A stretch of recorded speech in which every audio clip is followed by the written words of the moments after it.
Maqaa Abbaa, Ilma, Hafuura Qulqulluu, Waaqa tokko. Ameen. Qulqulluu, qulqulluu, qulqulluudha Waaqayyo Gooftaan Maccaa, guutummaan lafaas ulfina isaatiin guutuudha.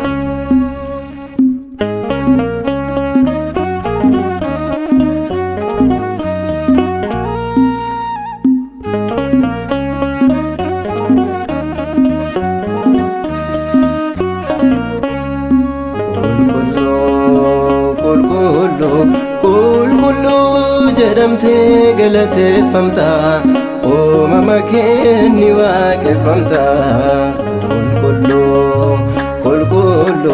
Qulqulluu jedhamtee galateeffamta, uumama kee ni waaqeffamta.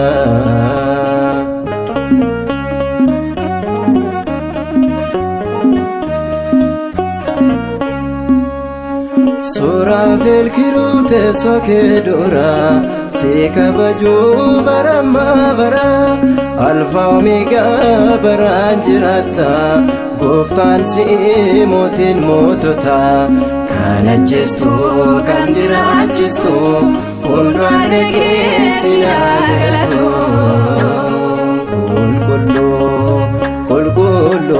Qulqulluu jedhamtee galateeffamta, uumama kee ni waaqeffamta.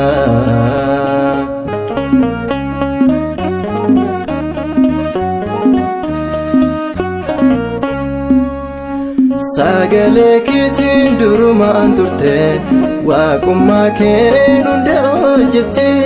Nu jaalattee jaalala dhugaa, ni mul'atte yaa mootii nagaa.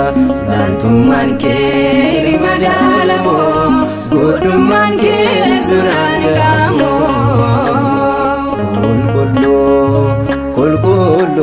Qulqulluu jedhamtee galateeffamta, uumama kee ni waaqeffamta.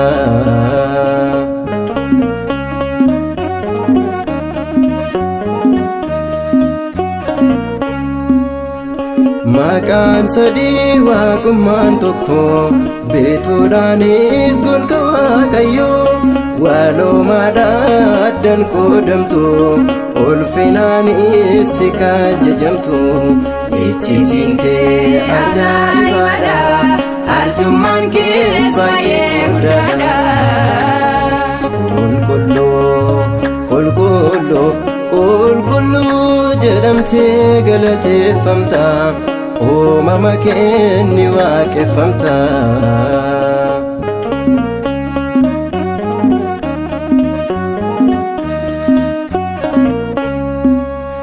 Jaalalaanat kan sodaatamtu, dhiifama kee kan nama laaltu. Arjaaf gaarii araaraan beekamta, uumamni kee sitiin boqota.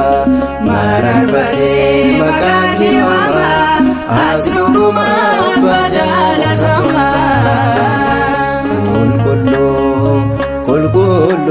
Qulqulluu jedhamtee galateeffamta, uumama kee ni waaqeffamta.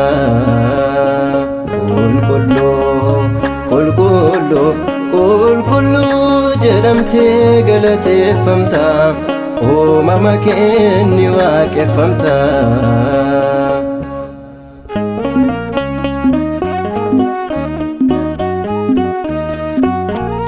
Galanni, ulfinni, guddinni fi aangoon sadan qulqulluu Waaqayyo tokkoof haa ta'u, har'as yeroo hundumaa hanga bara baraatti.